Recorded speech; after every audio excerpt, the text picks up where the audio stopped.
Any further comment? Yes, Doug Lambert. I actually have 3 comments. Address? Farmer Drive, Guilford. First of all, on the policies that you voted on tonight, the IGE and KEC, you know, you talk about these policies and you say they're controversial, but you don't tell the public why they're controversial.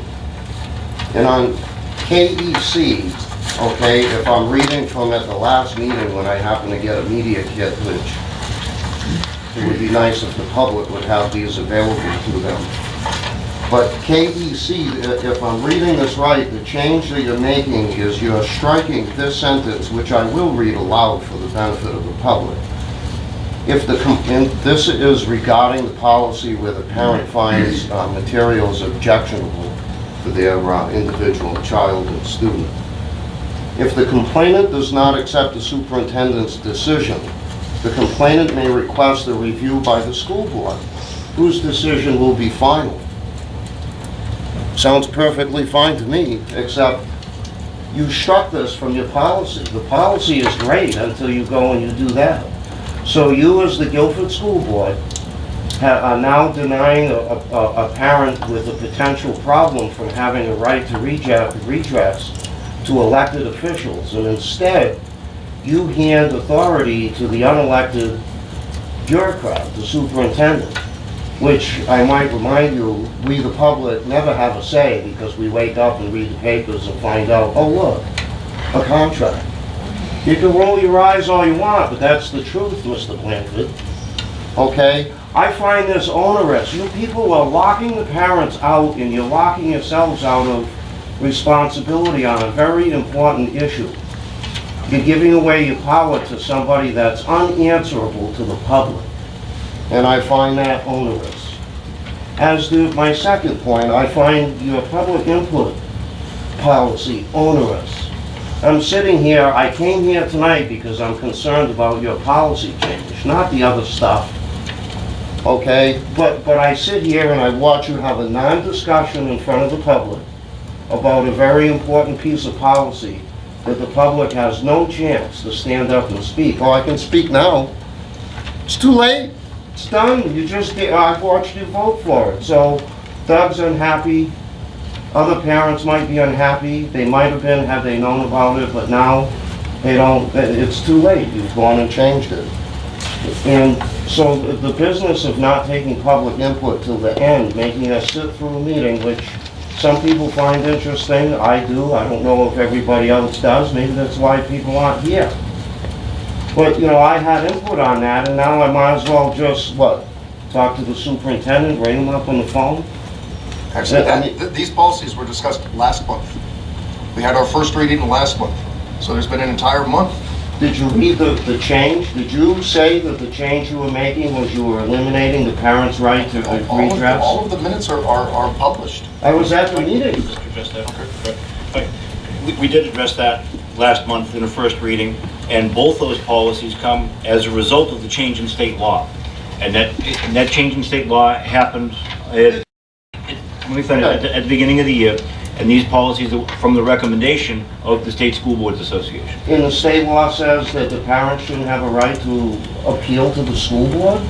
This So is the that's what the School Board Association is that's a saying. recommended policy of the Oh, State big School deal. Boards Association. You don't have to, it's recommended, it's not the law.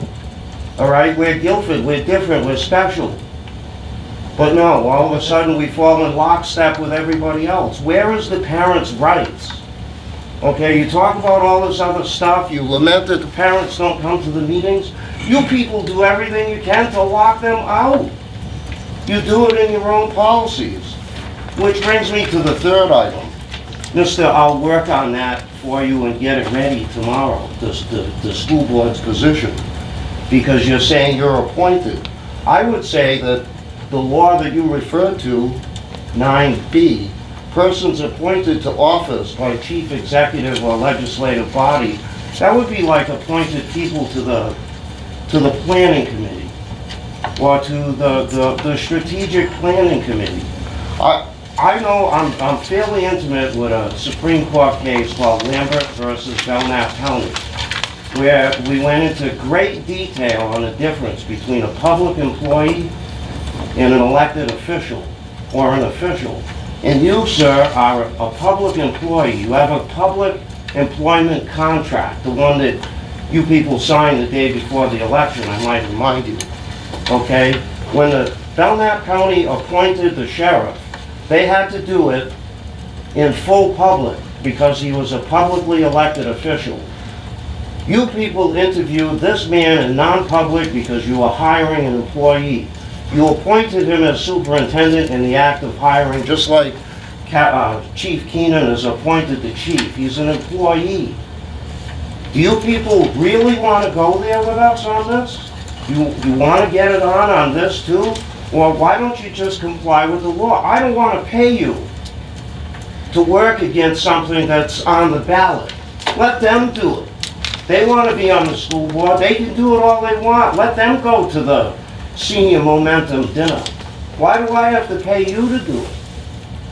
Why do I have to pay you to write a position on their ballot that you're going to put on the website that probably me and Kevin will be the only, and maybe Gail and Skip will be the only people in town that are going to read it anyway? Why don't you work on education? Why don't you work on fixing the drug problem and leave the politics to the politicians? Thank you very much.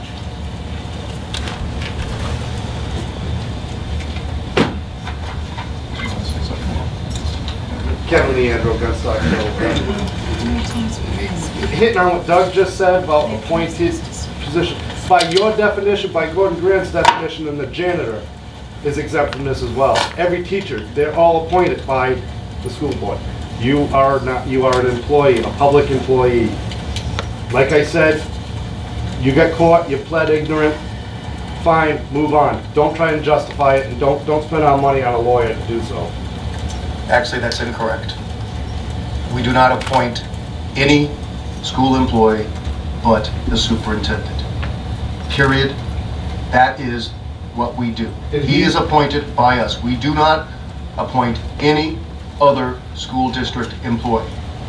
He appoints, he's your That's representative. the only school district employee that the school board appoints is the superintendent. Okay.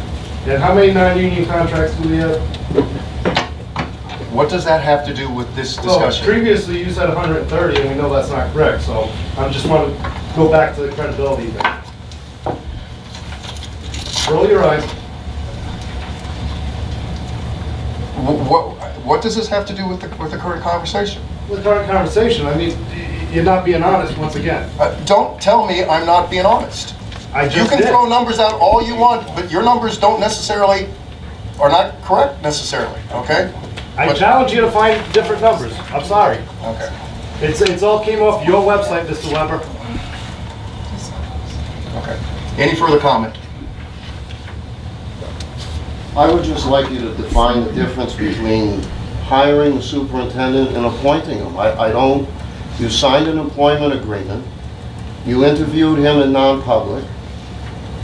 I just fail to see how you can claim that he is an appointed person versus a hired person. I think we've gotten off track here because at the very beginning we said that this session is not intended for question and answer. You keep on answering. Well, and you make my point about how you don't answer to the public, you don't answer to the people. But fine, I'll put it out there for the last word, that here it is. Contract of employment, superintendent of schools. This agreement entered into between the school board and Mr. Employment and Term.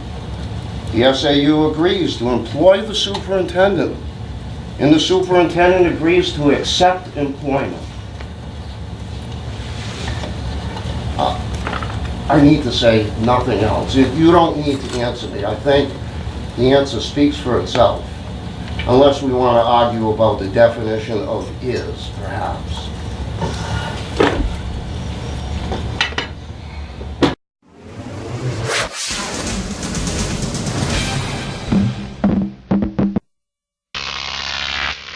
Croc TV.